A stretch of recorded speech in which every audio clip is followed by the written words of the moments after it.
பார்த்து கொண்டிருப்பது உங்கள் ரேமா டிவி. இது சத்தியத்திற்கு சாட்சி.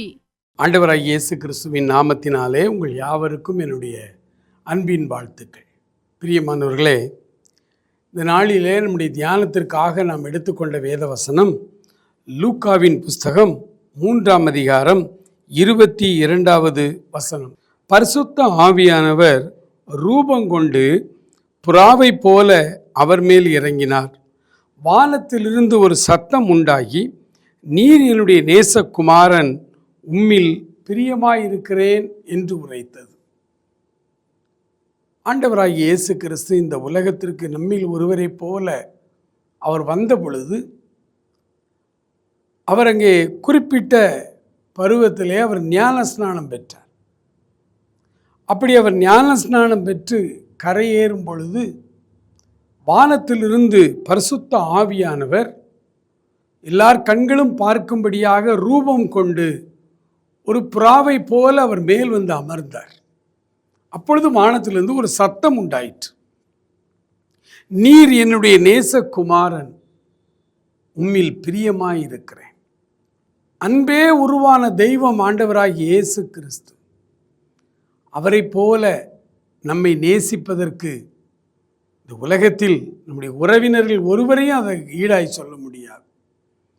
மனைவியோ தகப்பனாரோ தாயாரோ இந்த உலகத்தில் யாராலும் இயேசுவை போல அன்பு செலுத்த முடியாது. அந்த அளவுக்கு அவர் அன்பே உருவான தெய்வம். இயேசு கிறிஸ்துவின் அன்பு நம்முடைய வாழ்வின் எல்லா பிரச்சனைகளுக்கும் அது தீர்வு செய்கிறது, சரி செய்கிறது. எனக்கு அன்பானவர்களே, இன்றைய நம்முடைய கிறிஸ்தவ உலகத்தையும் கிறிஸ்தவர் அல்லாத மக்களுடைய வாழ்வையும் எடுத்து பார்த்தால், இன்றைக்கு இருக்கிற மிகப்பெரிய பிரச்சனை கணவன் மனைவி சேர்ந்து வாழ முடியவில்லை. எத்தனையோ காரணங்கள் சொல்லுகிறார்கள், எத்தனையோ காரியங்கள் சொல்லுகிறார்கள். பிரச்சனை என்ன பிரச்சனையினால் எங்களுக்குள்ளே பிரிவினை வந்தது, எந்த பிரச்சனையினால் நாங்கள் சேர்ந்து வாழ முடியாதபடி விலகி இருக்கிறோம் என்று ஏராளமான காரணங்களை இன்றைக்கு அப்படிப்பட்ட குடும்பத்திலே சொல்கிறோம். எங்கே ஊழியங்களுக்கு போனாலும், சமூக ஊடகங்களிலே ஆண்டவருடைய ஊழியத்தை நாங்கள் செய்தாலும், எங்களுக்கு வருகிற ஃபோன் காலில் நிறைய ஃபோன், சமீப காலமாய் நாங்கள் பிரிந்து வாழ்ந்து கொண்டிருக்கிறோம் பிரதர்.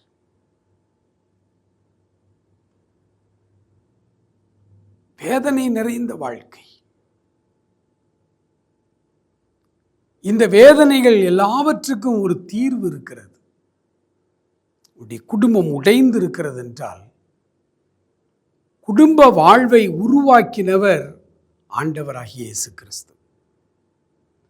இந்த குடும்ப வாழ்விலே நாம் இணைந்து வாழ வேண்டும், சேர்ந்து வாழ வேண்டும், ஒருவனுக்கு ஒருத்தி என்று கடைசி வரை நாம் அந்த இலக்கணத்தில் வாழ வேண்டும் என்பது வேதாகம பண்பாடு கலாச்சாரம்.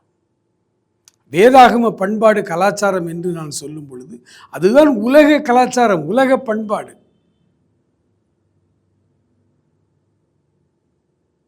உலகம் முழுவதற்கும் ஒரே பண்பாடு கலாச்சாரம் ஆண்டவர் கற்றுக் கொடுத்தது.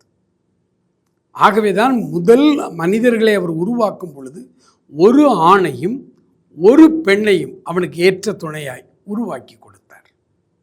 ஆணும் பெண்ணுமாக அவர்களை சிருஷ்டித்தார். அன்புக்குரியவர்களே, இயேசு கிறிஸ்துவினுடைய அன்பை நீங்கள் இந்த நாளிலே விளங்கிக் கொள்வது மாத்திரமல்ல, அந்த அன்பினால் உண்டாகிற ஆசீர்வாதங்களை இந்த நாளிலே நீங்கள் பெற்றுக்கொள்ள வேண்டும். இருதயத்தில் ஏக்கத்தோடு தவிப்போடு பிரிந்து வாழ்ந்து கொண்டிருக்கிறோமே என்று சமீபத்திலே ஒரு சகோதரி எனக்கு ஃபோன் பண்ணினார்கள். திருமணமாகி 3 மாதத்திலே அவர்கள் பிரிந்து விட்டார்கள்.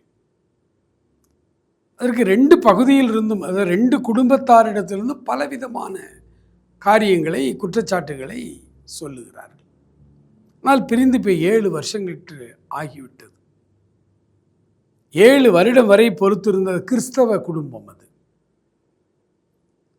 இப்போ அந்த கணவர் விவாகரத்திற்கு நோட்டீஸ் அனுப்புகிறார். ஆனால் இந்த அம்மா சொல்கிறாங்க, இல்லை, நான் பைபிள் படி வாழணும், அவர்தான் எனக்கு கணவர், நான் டைவர்ஸ் கொடுக்க மாட்டேன், விவாகரத்தை என் ஆண்டவர் அங்கீகரிக்கிறதில்லை, அதை ஏற்றுக்கொள்கிறதும் இல்லை என்று அந்த அம்மா விடாப்பிடியாய் ஜெபித்து கொண்டிருக்கிறார். ஆனால் கணவர் வீட்டிலே அவர்கள் முழுவதுமாய் வேறு திருமணம் பண்ணிவிடலாம் என்று அவர்கள் எல்லா ஏற்பாடும் செய்து கொண்டிருக்கிறார்கள். நீதிமன்றத்திலே முறையாய் விவாகரத்து வாங்க வேண்டும் என்று அவர்கள் அப்ளை பண்ணுகிறார்கள். இந்த சூழ்நிலையிலே இந்த சகோதரி அழுதார்கள். பிரதர், இவ்வளவு பிரச்சனைக்கு நடுவிலும் இயேசு எங்களை ஒன்றாய் சேர்த்து வைப்பார் என்று நான் நம்புகிறேன், எனக்காக என் குடும்பத்துக்காக ஜெபியுங்கள் என்று சொன்னார்கள். அன்புக்குரியவர்களே, இது ஏதோ ஒரு குடும்பத்தினுடைய பிரச்சனை மட்டுமல்ல. இப்படி ஏராளமான குடும்பங்கள் பிரிந்து பிரிந்து வாழ்ந்து கொண்டிருக்கிறார்கள். நிறைய குடும்பங்களில் ஊழியக்காரர்களுடைய பிள்ளைகள் பிரிந்திருக்கிறார்கள். பாஸ்டருடைய பிள்ளைகள், மகன்மார், மகள்மார்கள் ஆகிய பிரிந்து பிரிந்து வாழ்ந்து கொண்டிருக்கிறார்கள். சேர்ந்து வாழ முடியவில்லை. காரணம் என்ன? 1000 காரணங்களை இந்த உலகம் சொன்னாலும் ஒரே ஒரு காரணம்தான், சாத்தான். கிறிஸ்துவுக்கு நேர் எதிரடையானவன், ஆன்டி கிரைஸ்ட், சாத்தான். ஆண்டவர் எதையெல்லாம் நல்லது நல்லது நல்லது என்று கண்டு படைத்தாரோ அதையெல்லாம் கெட்டதாய் உடைத்து அதை குலைத்து போட்டது சாத்தானுடைய வேலை. ஆண்டவர் எதை உருவாக்கினாலும் அதை குளறுபடி பண்ணணும், அதை குழப்பத்தில் உண்டாக்கணும், அதை கெடுத்து போடணுங்கிறது சாத்தானுடைய வேலை. ஆண்டவருக்கு நேர் எதிரடையானவன் சாத்தான். எப்படி இடதுசாரி கருத்து வலதுசாரி கருத்து அப்படின்னு சொல்கிறோம் இல்லையா? இன்றைக்கி அரசியலில் இந்த இடதுசாரி அவர்களுடைய கருத்தும் இந்த வலதுசாரி முதலாளித்துவ கருத்தும் எப்படி ஒன்றுக்கொன்று நேர் எதிரடையாக இருக்கிறதோ அதே போல ஆண்டவர் ஏற்படுத்தின ஒரு பாதுகாப்பான பரிசுத்தமான ஒரு ஏற்பாடு, ஒரு அமைப்பு தான் ஃபேமிலி, குடும்பம். ஆகவே சாத்தானுடைய முழு கவனமும் குடும்பத்தை சீர்குலைப்பதிலேயே இருக்கிறது. குடும்பத்துக்குள்ளே சண்டை அவங்க சண்டை போட்டு அழுதா சாத்தானுக்கு கொண்டாட்டம். கணவன் மனைவி அன்பாய் ஐக்கியமாய் மகிழ்ச்சியோடு வாழ்ந்தால் அது அவனுக்கு பிடிக்கவே செய்யாது. ஏதாவது சின்ன சின்ன மிஸ் அண்டர்ஸ்டாண்டிங்கை கொண்டு போட்டு எப்படியாவது 2 நாள் சந்தோஷமாக இருப்பாங்க புருஷன் பொண்டாட்டியும், 3ஆவது நாள் சண்டை வந்துடும். வேடிக்கையாய் நடந்த ஒரு சம்பவத்தை சொல்லுகிறேன். ஒரு அருமையான மணமகனுக்கு திருமண காரியங்கள் ஒழுங்கு பண்ணாங்க அவங்க வீட்டில். நிச்சயதார்த்த நடக்கிற நேரம் நான் சொல்வது கொஞ்சம் வருஷங்களுக்கு முன்னாடி. இப்போ அப்படி இல்லை. இப்போது எல்லாருமே திருமணத்துக்கு முந்தையே நல்லா பழகுறாங்க, பேசிக்கொள்ளுங்க. அன்றைக்கி அப்படிலாம் பேச முடியாது. செல்ஃபோன் வந்த புதுசு. உடனே இந்த நிச்சயதார்த்தத்துக்கு மாப்பிள்ளை வீட்டார் எல்லா பரிசு பொருட்களை கொண்டு கொடுக்கும்போதே ஒரு மொபைல் ஃபோன், அப்போ பட்டன் ஃபோன் தான் உண்டு, ஒரு மொபைல் ஃபோன், அதில் ஒரு ஃப்ரீ கார்டு போட்டு, ஃபேமிலி கார்டு ஒன்று போட்டு இவர் மாப்பிள்ளை பொண்ணு வீட்டுக்கு அப்படியே பொண்ணு கொடுத்துட்டார். அதன் பிறகு 1 மாதம் கிட்ட ஆச்சுது கல்யாணத்திற்கு. இந்த 1 மாதமும் 2 பேரும் ஃபோனில் பேசிக்கிட்டே இருக்காங்க, கதைச்சிக்கிட்டே இருக்கிறாங்க, சிரிக்கிறாங்க, சந்தோஷமாக பேசுகிறாங்க. சில நாள்லாம் இரவெல்லாம் பேசி கொண்டிருக்கிறார்கள். இரவெல்லாம் இரவெல்லாம் என்னையா பேசுகிறேன் அப்படின்னா பேசிக்கிட்டே இருந்தோம், நேரம் போகிறதே தெரில. அவ்வளவு மகிழ்ச்சியாக அவங்க அந்த திருமண ஒப்பந்தத்துக்கும் அந்த திருமணத்திற்கும் இடையில் உள்ள காலங்களில் அவ்வளவு இனிமையாய் பேசி பழகினவங்க. திருமணம் முடிந்தது, 1 வாரம் 10 நாள் ஆச்சுது. அவர் திருமணம் ஆகாத நாங்கள்லாம் ஒரு டீமாக இருந்தோம், எங்களோட வந்து உட்காந்துக்கிட்டார், பேசிக்கிட்டே இருக்கிறார் எங்களோட. அப்போ எங்களுடைய குழுவில் இருந்த ஒருத்தர், மாப்பிள்ளை வீட்டுக்கு போகலையா, அங்கே அவள் மட்டும் தனியாக இருப்பாளே, நீ வீட்டுக்கு போகலையான்னு கேட்குறாரு. போடா, 5 நிமிஷம் பேசினாலே சண்டை தான் வருது. அப்போ அந்த ஃபோனு சிம் கார்டு எல்லாம் கல்யாணத்தோடு முடிஞ்சிடா. இப்போ ஒரு 5 நிமிஷம் பேசினாலே ஏதாவது ஒரு சண்டை தான் வருது எங்களுக்கு. அது வேடிக்கையான ஒரு, எல்லாரும் சிரிச்சுக்கிட்டு இருந்தாங்க. ஆனால் அதில் ஒரு காரியத்தை நீங்கள் பாருங்கள். திருமணத்திற்கு முன்பு இந்த பொண்ணு தான், இந்த மாப்பிள்ளை தான் நிச்சயிக்கப்பட்ட பொழுது அவர்களுக்குள்ள 1000 எதிர்பார்ப்புகள், 1000 சந்தோஷம், மகிழ்ச்சி எல்லாம் இருந்துச்சு. ஆனால் அவர்கள் திருமணத்திற்கு பிறகு ஏன் இப்படி சின்ன சின்ன காரியங்களில் அவர்களுக்குள்ள மனஸ்தாபங்கள், வேறுபாடுகள், கருத்து வேறுபாடுகள், சண்டையாக வருது அப்படின்னா, இவர்கள் சந்தோஷமாய் சேர்ந்து வாழ்வது பிடிக்காத ஒரு ஆள் இந்த உலகத்தில் உண்டுனா ஒரே ஒரு ஆள், சாத்தான் மட்டும்தான். பிசாசுக்கு தான் பிடிக்காது. ஏன்னா குடும்பம்ங்கிற அந்த அமைப்பு, அந்த அருமையான ஒரு அமைப்பு, அது ஒரு ஆவிக்குரிய அமைப்பு. அதை கெடுத்து போடுவதுதான் அவனுடைய வேலை. ஆகவே இன்றைய இந்த செய்தியை கேட்கிறவர்கள் ஒருவேளை உடைய குடும்பத்தில் பிரச்சனையோடு சின்ன சின்ன காரியத்துக்கெல்லாம் சண்டை போட்டுக்கிட்டு இருக்கிறீங்களா? நீங்கள் இந்த செய்தியை கவனமாய் கேளுங்கள், கவனமாய் கேளுங்கள். அன்புக்குரியவர்களே, இயேசு கிறிஸ்துவின் அன்பு மாத்திரம்தான் எல்லா வேதனைகளையும் சரி செய்யும், எல்லா பிரிவினைகளையும் மாற்றும். இயேசுவின் அன்பு தான் சாத்தானுடைய சதி திட்டங்களை உடைத்தெறிகிற வல்லமை உடையது. இயேசுவின் அன்பு, அந்த தெய்வத்தினுடைய அன்பு, நமக்குள்ளே அந்த அன்பை அவர் கொடுத்திருக்கிறார். எப்போ இயேசு கிறிஸ்துவை சொந்த இரட்சகராய் ஏற்றுக்கொண்டு அவருடைய பரிசுத்த ஆவியானவரால் நாம் நிரப்பப்படும் பொழுது தேவனுடைய அன்பு நமக்குள்ளே ஊற்றப்படுகிறது. அந்த தேவனுடைய அன்பு நமக்குள்ளே கிரியை செய்ய நாம் இடம் கொடுக்க வேண்டும். ஆண்டவர் நமக்குள்ளே வந்து விடுகிறார். நமக்குள்ளே ஆண்டவர் ஆவியானவராக அல்லது திரித்துவத்தின் 3ஆம் நபராக நமக்குள்ளே அவர் வாசம் பண்ண வந்த பிறகு அவரை செயல்பட விடுவதும் அவரை செயல்பட விடாமல் அடக்கி வைத்திருப்பதும் நம்முடைய கைகளில் தான் இருக்கிறது. நம் ஆண்டவரிடத்தில் முற்றிலுமாய் சரண்டர் ஆகி, ஆண்டவரை என்னை முற்றிலுமாய் நீர் பொறுப்படுத்திக் கொள்ளும், என்னை முற்றிலுமாய் நீர் ஏற்றுக்கொள்ளும்,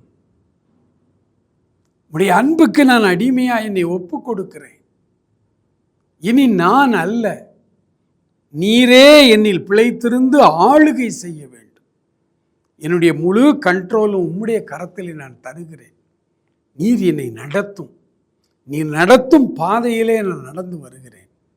இப்படிப்பட்ட ஒரு அர்ப்பணிப்புள்ள ஒரு வாழ்க்கைக்குள்ளே நாம் வந்துவிட்டால் அன்பே உருவான தெய்வம் நமக்குள்ளே கிரியை செய்ய ஆரம்பிப்பார். இது தப்பு, செய்யாத அப்படிம்பார். நம்ம நிறைய காரியங்களை நல்லதுன்னு நினச்சிக்கிட்டு இருப்போம், ஆனால் அதெல்லாம் வசனத்துக்கு புறம்பானதாக இருக்கும், நமக்கு தெரியாது. ஆண்டவர் வந்தவன் நம்மை உணர்த்தி நடத்துவார். சத்திய ஆவியாகி அவர் வரும் பொழுது சகல சத்தியத்திற்குள்ளும் அவர் உங்களை நடத்துவார். மட்டுமல்ல, பாவத்தை குறித்தும் நீதியை குறித்தும் நியாய தீர்ப்பை குறித்தும் கண்டித்து உணர்த்துவார். இன்னைக்கு அது பிடிக்கல நம்ம ஆட்களுக்கு. வீட்டில் அப்பா அம்மா கண்டிச்சா பிள்ளைகளுக்கு பிடிக்கல, பள்ளிக்கூடத்துக்கு போகும்போது அங்கே ஆசிரியர் கண்டிச்சா அதுவும் பிடிக்கல. எந்த நிலைமையிலும் யாரும் நம்மளை ஒன்றும் சொல்லக்கூடாது, யாருமே நம்மளை கண்டிக்கக்கூடாது. அப்படிப்பட்ட ஒரு ஜென்ரேஷன் இப்போ இருக்கு. அப்போ அவங்களுக்கு ஆவியானவர் செயல்படுறது பிடிக்காது. அபிஷேகம்லாம் பெற்றுருவாங்க, நல்ல குட் கிறிஸ்டியனாக வந்துடுவாங்க, சந்தோஷமாக இருப்பாங்க. ஆனால் ஆவியானவர் உள்ளே வந்துட்டு அவர் கண்டித்து உணர்த்துவார். செய்யாத தப்பு அப்படிம்பார். கண்டித்து உணர்த்துவாருங்க. அடிக்கடி நம்ம பைபிளில் படிச்சிருக்கிறோம். உதாரணம், ஆரம்பத்தில் அபிஷேகம் பெற்ற புதுசில் தப்பு செய்ய வர்றாரு தாவீது. என்ன தப்பு? சவுல் அந்த பக்கமாக உட்காந்துக்காரு, போனால் குத்தி கொன்றலாம், சவுலை கொலை செய்து விட்டால் நமக்கு இந்த பிரச்சனைகள்லாம் தீர்ந்துடும், நல்ல சந்தர்ப்பம் சொல்லி தாவீது கூட இருந்தவங்கலாம் சொல்லி விட்டாங்க. தாவீது அங்கே போனார். ஆனால் எப்படி நான் சவுலை கொலை செய்ய முடியும்? தேவன் அபிஷேகித்த மனுஷன் இல்லையா? ஒருவேளை இன்னைக்கு அவர் பேக் ஸ்லைட் ஆகியிருக்கலாம், இன்னைக்கு அவர் கிறிஸ்துவுக்குள்ளே இல்லாமல் இருக்கலாம், அவர் என்னை வேட்டையாட விரட்டுக்கலாம். நான் அவரை மேலே கை போடக்கூடாதுன்னு சொல்லிட்டு அந்த சவுலினுடைய அங்கி, அந்த வஸ்திரம், அவர் ட்ரெஸ்ஸு பின்பக்கமாக போய் அவருடைய வஸ்திரத்தில் ஒரு சின்ன பகுதியை தன்னுடைய வாள் வச்சு அப்படி அறுத்து கொண்டு வந்துட்டார். பைபிள் அழகாக சொல்லுது, தமிழ் வேதாகமம், தாவீது சவுலின் சால்வையின் தொங்கலை அறுத்து கொண்டதன் நிமித்தம் அவனுடைய உள்ளம் படபட படபடன்னு அடிச்சுதான். அதான் கண்டித்து உணர்த்துகிற ஆண்டவர். செய்யாத, இது தப்பு அப்படின்னு சொல்லி ஆண்டவர் என்ன செய்கிறார்? அங்கே கண்டித்து உணர்த்துகிற ஆண்டவராயிருக்கிறார். ஆனால் ஆண்டவர் ஆவியானவர் நமக்குள்ளே வந்து ஆரம்பத்தில் அவர் நம்மை தெளிவாய் நடத்துவார், உணர்த்துவார், சகல சத்தியத்துக்குள்ளும் நம்ம நடத்துவார், அப்புறம் கண்டித்து உணர்த்துவார். அந்த கண்டிக்கும் பொழுது, கண்டித்து உணர்த்தும் பொழுது அந்த காரியங்களை நம்ம அப்படியே ஏற்றுக்கொள்ள வேண்டும். அதில் நிறைய காரியங்கள் நமக்கு பிடிக்காது. சில நேரம் கண்டிப்பு யாருக்கு தான் பிடிக்குது? அதான் நான் முதலே சொன்னேன். ஆனால் ஆவியானவர் கண்டித்து உணர்த்தும் பொழுது அந்த கண்டித்து உணர்த்துகிற காரியத்தை மகிழ்ச்சியோடு ஏற்றுக்கொண்டு, சரி ஆண்டவரே, நான் இனிமே அப்படி செய்ய மாட்டேன் அப்படின்னு சொல்லி அதில் மன்னிப்பெடுத்து நம்ம அதை சரி செய்து வரும் பொழுது, ஆண்டவர் நம்மை நடத்த ஆரம்பிக்கும் பொழுது, கணவன் மனைவிக்குள்ளே சண்டை வருமா? வரும். எவ்வளோ பெரிய பரிசுத்தவனாக இருந்தாலும் சரி, எவ்வளோ பெரிய ஊழியக்காரர்களாக இருந்தாலும் சரி, திருமணம் பண்ணி அவர்கள் குடும்ப வாழ்க்கையில் ஒருத்தருக்கு ஒருத்தர் கருத்து வேறுபாடு, சண்டைகள், சச்சரவுகள் கட்டாயம் வரும்.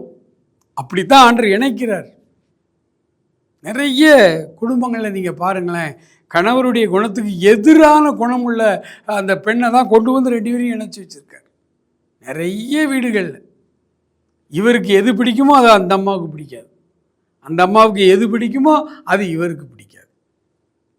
இப்படித்தான் ஆண்டவர் நிறைய ஃபேமிலி ஏன் இப்படி வச்சிருக்கிறார் ஆண்டவர்னா, அந்த ரெண்டு பேரும் தங்களுடைய கருத்துக்களில் சமரசம் செய்து கொண்டு, ரெண்டு பேரும் ஒருவரை ஒருவர் நேசித்து, ஒருவரை ஒருவர் காப்பாற்றி கனப்படுத்தி, ஒருவருக்கு ஒருவர் விட்டு கொடுத்து, அதாங்க கிறிஸ்தவ வாழ்க்கை. அந்த வாழ்க்கையில் நிறைய குணங்கள் உங்களுக்குள்ளே மாறுது பார்த்தீங்களா? அந்த மாற்றம்தான் உங்களை பரலோகம் கொண்டு நிற்பாட்டும். பரலோகமும் ஒரு குடும்பம் மாதிரி தான். அதனால தான் ஆண்டவர் ரெண்டு வெவ்வேறு குணங்கள் உள்ளவர்களை கணவன் மனைவியாய் இணைத்திருக்கிறார். இந்த ரகசியம் பெரிது. எபேசியரில் அவர் சொல்லிக்கிட்டே வருவார். 6ஆம் அதிகாரத்தில் 21ஆம் வசனத்திலிருந்து தெய்வ பயத்தோடு ஒருவரை ஒருவர் கீழ்ப்படிந்திருங்கள்னு அந்த வசனங்கள் ஆரம்பிக்கும். அப்படியே சொல்லிக்கொண்டே வருவார். கணவர் எப்படி இருக்கணும், மனைவி எப்படி இருக்கணும், மனைவி எப்படி இருக்கணும், கணவர் எப்படி இருக்கணும் அப்படின்னு சொல்லி வரிசையாக சொல்லிக்கொண்டே வந்தவர் அந்த அதிகாரம் முடிவதற்கு 2 வசனத்துக்கு முன்னாடி சொல்லுவார், இந்த ரகசியம் பெரிது, நான் கிறிஸ்துவை பற்றியும் சபையை பற்றியும் சொல்லுகிறேன். ஆண்டவராகிய கிறிஸ்துவுக்கும் திருச்சபைக்கும் இடையே உள்ள உறவு தான் கணவன் மனைவிக்கு இடையே உள்ள உறவு. ஒன்று, திருச்சபைக்கும் ஆண்டவருக்கும் இடையே உள்ள உறவை நீங்கள் விளங்கி கொண்டால் உங்களுடைய கணவன் மனைவி வாழ்வு சுமூகமாய் போய்விடும், பிரிவினைகள் வராது. அல்லது கணவன் மனைவிக்கு இடையில் உள்ள குடும்ப வாழ்வின் அர்த்தங்களையும் காரியங்களையும் ரகசியங்களையும் நீங்கள் பைபிளிலிருந்து அறிந்திருந்தீர்களானால் திருச்சபை வாழ்வு நல்லா இருக்கும். ரெண்டுமே ஒன்று தான். அதனால தான் சொல்கிறார், கணவன் மனைவி பற்றி சொல்லிட்டே வந்துட்டு கடைசி இந்த ரகசியம் பெரிது, நான் சபையை பற்றியும் கிறிஸ்துவை பற்றியும் பேசி கொண்டிருக்கிறேன்.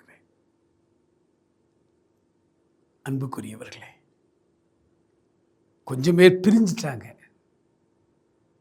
அவர்கள் மறுபடியும் ஒன்று சேரணும்னா அவர்களுக்கு பிரசங்கள் ஆகிப்படாது, அவங்களுக்கு ஜெபம். அவர்களுக்காய் நாம் ஜெபிக்க போகிறோம்.